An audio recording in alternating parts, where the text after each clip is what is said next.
Hey everyone, it's November 17th, and that means that if today's your birthday, you share with South African serial killer Moses Sithole, known as the ABC murderer, who killed at least 38, but perhaps as many as 75 victims in the areas of Atteridgeville, Boksburg, and Cleveland. And that is him right over there. And hold on a sec, I'll show you what he really looks like. That is him right over there, but I can't put myself in this photo very easily. Born in 1964, Sithole grew up in Boksburg, an area impoverished by South Africa's apartheid policies. His father died when he was just 5 years old, and his mother was unable to care for her children on her own, so she turned them over to the state, having them placed in an orphanage. After 3 years of abuse in the institution, he ran away and eventually moved in with his older brother. He found work in Johannesburg's gold mines and was considered both handsome and charming, seemingly always having a new girlfriend. But as a teenager, he committed a series of sexual assaults in the 1980s, for which he was sent to prison for 7 years, where he himself was assaulted by his fellow prisoners. He later claimed that he was innocent, and he carried out his murders in revenge for the time he spent in prison, selecting victims that reminded him of the women he said falsely accused him of rape. It seems much more likely to me that he realized that if your victim is left alive, they can testify against you, while a dead one can't. Sithole was released from prison in 1994, at which time his activities escalated. His MO was to pretend to be a businessman and approach women to offer them work. He would claim to be running a charity dedicated to ending child abuse and would convince them to follow him across a field to his office, but as soon as they were alone, he would rape and strangle them, often with their own underwear.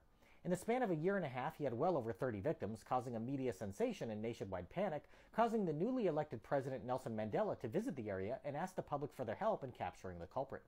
Sithole even called the families of some of his victims on the phone to taunt them about what he had done. A mass grave was discovered with at least 10 bodies decomposing in it, one of whom was identified as a woman who had been seen with him just before she went missing, and police were immediately suspicious when they discovered his criminal history. They also discovered his business as merely being a ruse and not actually existing, so he fled the area. Sithole called a reporter while on the lam and confessed to being the killer. He gave the writer a phone number he could use to call him back, and the man alerted police immediately. They learned it was a payphone and rushed there, but Sithole had already left. 3 more victims were found over the next 10 days, and the police issued an appeal for information about his whereabouts. Sithole then called his brother-in-law, who agreed to assist him by obtaining a gun, but the man called the authorities instead, and they showed up at the meeting they had arranged.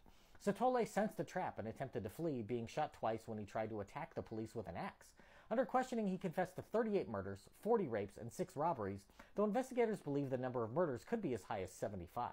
He received a sentence of 2,410 years in prison, not being eligible for parole until after he has served 930 years.